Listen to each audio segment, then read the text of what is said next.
Welton, and the Kokopah Indian Tribe from the state's Border Security Fund.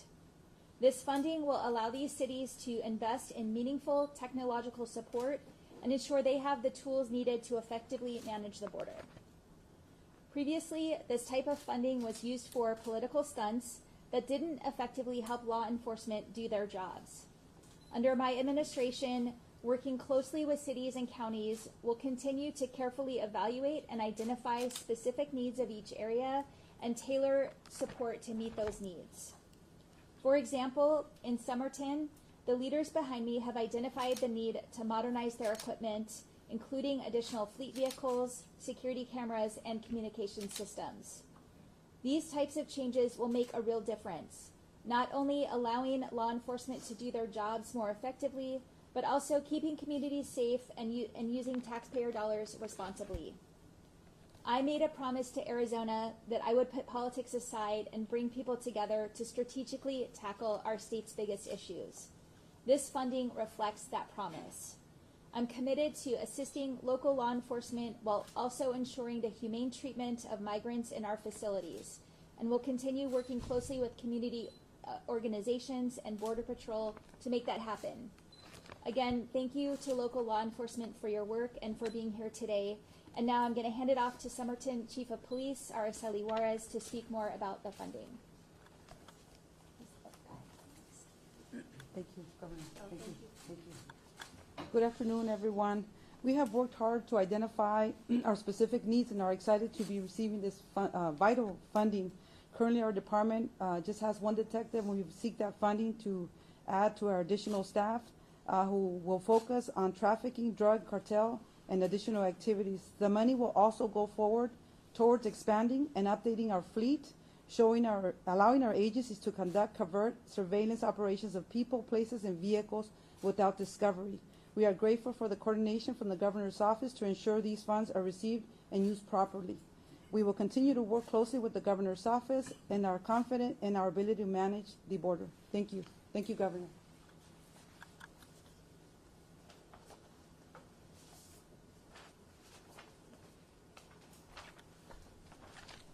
Hello, I'd like to welcome everybody to Somerton. I'm Mayor Gerardo Anaya. And first of all, I would like to express my gratitude to the enforcement officers here. Thank you for helping us secure our border. Also, thank you to Governor Hobbs for your leadership and guidance on this issue, ensuring communities like ours are heard and supported. Yuma County has done an excellent job managing the situation. We've had meetings, weekly briefings, daily, and then now as needed. So we've worked together, and the city of Somerton, especially with Regional Center for Border Health, has been working, and we've worked towards that. That's why this funding is important, and why we continue the collaboration and coordination between the city and the governor's office. And this grant was tailored to the needs of each community, which is great, and I'm excited to see how this investment works in the future. Thank you.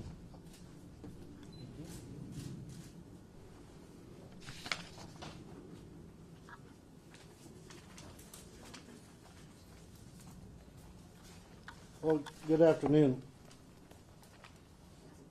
Will you come up here, Governor? I hate to have the governor behind me when I'm talking, but number one, I want to thank you on behalf of the Arizona Sheriffs. You just met with all of them recently up in Phoenix at your office, and we very much appreciate you taking your time out to not only visit with the border sheriffs, but other sheriffs throughout the state. And I want to thank you and your staff for being engaged with not only law enforcement throughout Arizona, but on the border, and as much so with our fire EMS, our state partners. The funding that we're going to get, Yuma County partnered together many years ago, late 2000s, to put together the Yuma Regional Communication System. And it was something that we needed down here so we could actually talk to each other, not only fire, EMS, but law enforcement. So if we responded somewhere, no matter where it was, even outside of the county, that we would have a common channel that we could talk one-on-one with. And that includes our tribal partners and our state partners from DPS and throughout the rest of the state.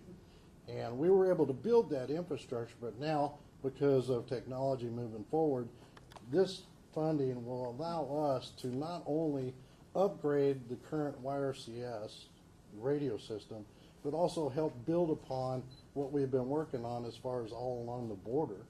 And this partnership is going to allow us to also work with DPS to further that communication ability throughout the rest of the state of Arizona, which is something that's vitally important for anybody that works in fire, EMS, or law enforcement in the state. So I want to thank you personally for doing what you're doing, your level of engagement, not only with the state, but the counties, the cities, and our tribal partners throughout Arizona.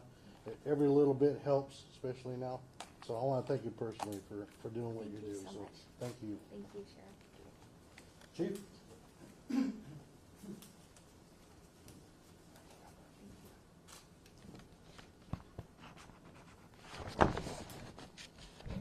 So I also too would like to thank the governor for making border security a priority and recognizing the local impact of investing the resources needed to not only the Yuma region, but the state of Arizona and the country. That is to keep them safe and secure. This generous grant gives public safety the ability to have modern technology in order to stay contemporary and deliver the most up-to-date professional services to our community. For instance, the over $3.3 million, as the sheriff said, to the Yuma Regional Communication Center. This is going to help us allow for the upgrades to the center and keep us modernized with upgrades as they come along. The over $2 million that we're going to have for the necessary proper vehicles to deliver humane and quick services to the people that are needed. Over $600,000 for mobile ID units to assist identifying individuals and in an expeditious manner. Over $1.1 million to ensure public safety has the proper mobile communication devices. This grant also includes the ability to purchase autonomous technology, which allows public safety to coordinate and concentrate on humanitarian efforts. We will also have over $400,000 in portable medical kits, which we can able to deliver fast and effective services while waiting for emergency services when the officers run into them where they may be. And again, I'd like to thank the governor, Mayor Douglas, the Yuma City Council, and DEMA for their commitment to the Yuma regional area and ensuring the safety and security of the entire community. Again, thank you. So we have time for a few questions. If you could raise your hand, I'll call on you, and if you could say your name and outlet. KYMA. Can I ask two questions? Go for it. All right. Hi, Governor Hobbs. Adam with KYMA. I guess I'm curious, with this funding, are you able to say if any of it will go towards money that has already been spent? I know a lot of the local first responders here, like the Somerton Fire Department, St. Louis Fire Department, has run up costs due to 911 calls to the border. So is any of this money going to go towards funds that have already been spent? So reimbursement, Yeah. that is a great question that we can get back to you with the answer, because I'm not sure if there is reimbursement included in these grants. And then when we talked, when you were campaigning, you viewed this a lot of the times as a federal issue that the federal government needs to fix. I know a lot of the local lawmakers here also view it as that. I'm just curious, if you've had any conversations with the federal government about getting immigration reform done, and there has been other issues too, like the Regional Center for Border Health still is without $300,000 from FEMA.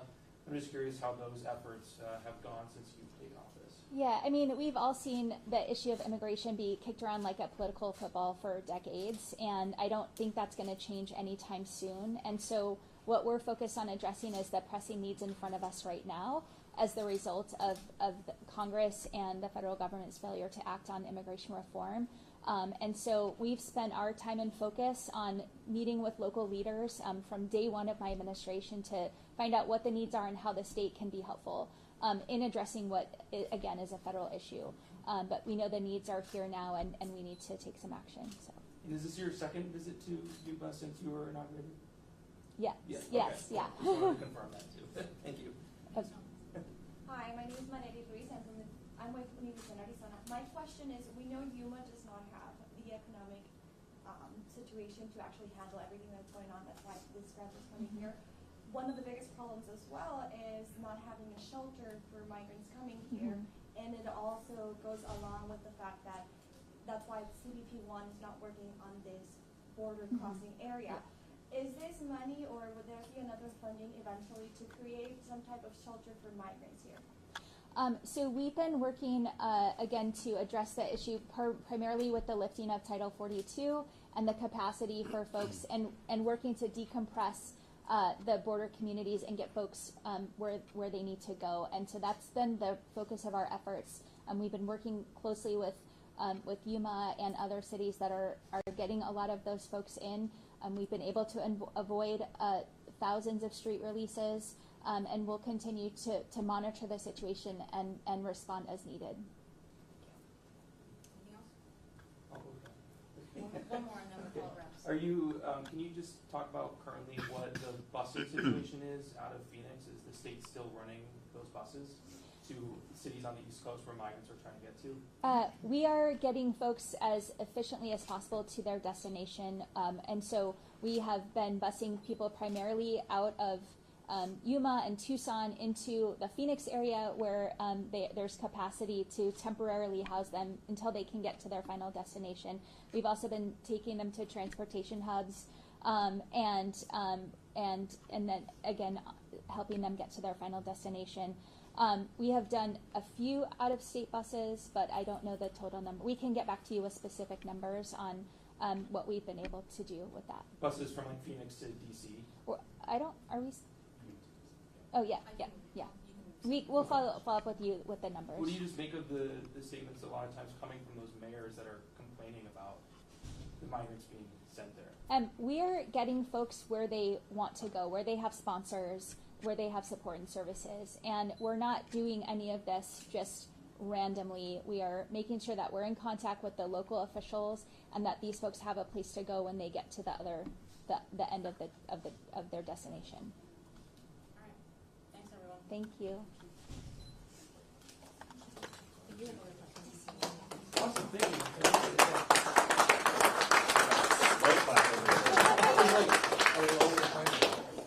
Thank you so much.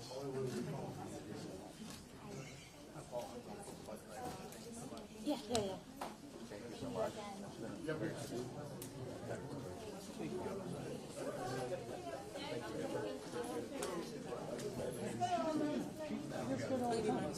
Thank you very much.